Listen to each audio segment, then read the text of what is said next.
Hello， 今日阿蓉要帶大家睇個項目嘅話，就係我哋個正前方可以睇睇啊。一陣間就去上面睇呢個項目啊，可以先嚟睇睇了解下我哋出行嘅呢個方面啊。我哋呢度出行嘅話，即係樓盤對過嚟呢度直線嘅話，就係100米左右啊，就係一個公交站台。呢個公交站台嘅話，我哋可以直接坐18號車哦，直接可以去到惠陽客運站哦，即係5個站台坐車嘅話，8分鐘就可以去到嘅。客運站嗰度就有車，有大巴士，有直接可以去到蓮塘啊、羅湖啊，同埋福田口岸嘅，所以出行嚟講嘅話都係非常之方便噶啦。仲有一個線路係3個3嘅，即係3個3，我哋而家係秋長街道半呢個露台呢個位置呢度啊。到時我哋直接嘅話就可以去到嗰個惠陽高鐵站嘅，即係惠陽高鐵站嘅話就可以直接坐地鐵去到我哋香港都可以嘅哦。所以出行呢個辦法嚟講係非常之方便嘅。另外一個3號線嘅話就可以直接去到萬達嗰度嘅，所以呢度啲即係呢度出行嚟講，佢係非常之方便噶啦哦。就係隨住我哋嘅鏡頭角度咧，睇我個右前方哦，呢度轉彎過去嗰度300米左右就係我哋呢個小區下面嘅一個配套哦，佢係有一個公園嘅，叫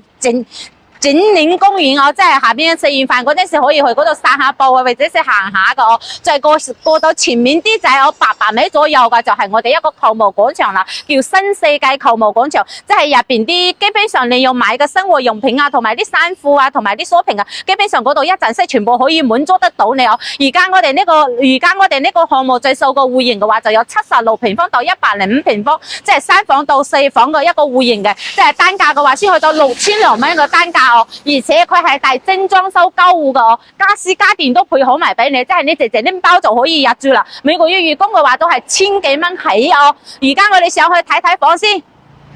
Hello， 而家我哋再嚟睇另外一個單位啊，可以隨住我哋嘅鏡頭嚟睇呢個單位嘅話，佢就係80平方嘅，佢係做到3房2廳1槽1衛嘅。首先隨住我哋嘅鏡頭過到嚟睇嘅話，就係我哋一個 U 字型嘅廚房咯。呢個廚房嘅話，佢都有做都有嘅話5-6個平方上下。到時呢個開發商嘅話，佢係帶精裝修交戶嘅，而且軟裝都配埋俾你啊，即係直接你可以話拎包就可以入住噶啦哦。到時同樣廚房3件套都係配好埋哦，即係卡油煙機啊，同埋煤氣灶，同埋啲消毒櫃哦，呢啲都係品牌嚟嘅。呢個品牌話呢個品牌係叫老闆哦，大家可以網上搜下，都係比較出名嘅品牌，品質嚟講都係比較有保障嘅。而且呢度嘅話，就是冰箱位都會預留好埋俾你啦哦。再隨住我哋個鏡頭過到嚟睇嘅話，就係我哋一個洗手間位噶啦。呢個洗手間嘅話都有5-6個平方咁上下哦，到時開發商都會隔離開嚟嘅，即係做埋乾濕分離啊，咁樣衛生方面就會比較好啲咯。特別屋企有小朋友嘅情況下，安全係數就會比較高啲仔哦。再隨住我哋嘅鏡頭過到嚟呢邊嘅話，呢間房就陽改房哦，有一半個面積佢係屬於贈送嘅，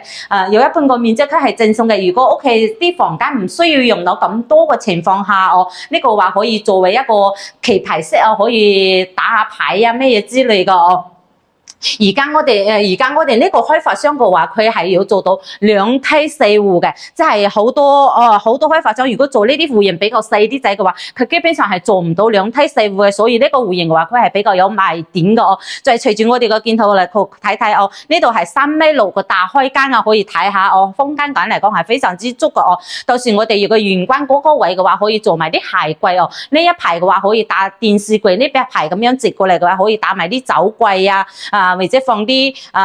比較精緻嘅擺件啊，咩嘢放上去上面啊，都會比較好睇好多，顯得呢個家比較溫馨哦，比較精緻哦。再隨住我哋嘅鏡頭過到嚟睇嘅話，就係我哋一個陽台噶咯。呢個陽台嘅話都有5-6個平方個哦。到時嘅話，你呢個位嘅話可以放埋啲洗衣機哦，呢度擺埋張凳仔咁樣坐住喺度嘆下茶都幾舒適哦。我哋而家最受嘅呢個戶型嘅話，睇落去出邊嘅話就係睇我哋一個小區園林嘅，可以睇到哦。而且呢個戶型嘅話，佢嘅朝向嘅話係朝南嘅，所以採光方面係完完全全唔成問題噶哦。而且成交嘅話都係3米嘅成交哦，所以採光啦同埋啲視野嚟講，佢係唔受限制噶，就會比較好好多哦。再隨住我哋嘅鏡頭過到嚟睇嘅話，就係我哋一個兒童房噶啦哦。呢個兒童房嘅話，到時我哋呢度放埋1.5米左右嘅一張床，呢個位置嘅話打埋衣槽啊，呢度仲可以做埋，即係啲小朋友嘅話可以坐喺呢度寫作業，呢個位置都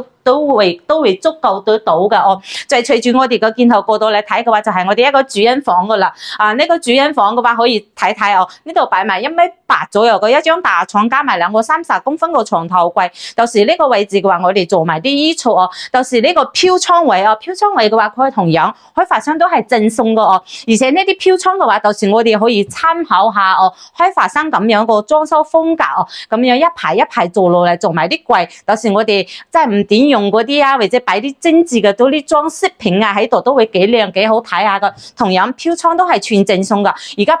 80平方嘅呢個戶型嘅話，總價先去到55萬，預供嘅話就係2000蚊就可以攞下呢個單位㗎啦。有心水加我微信帶你睇。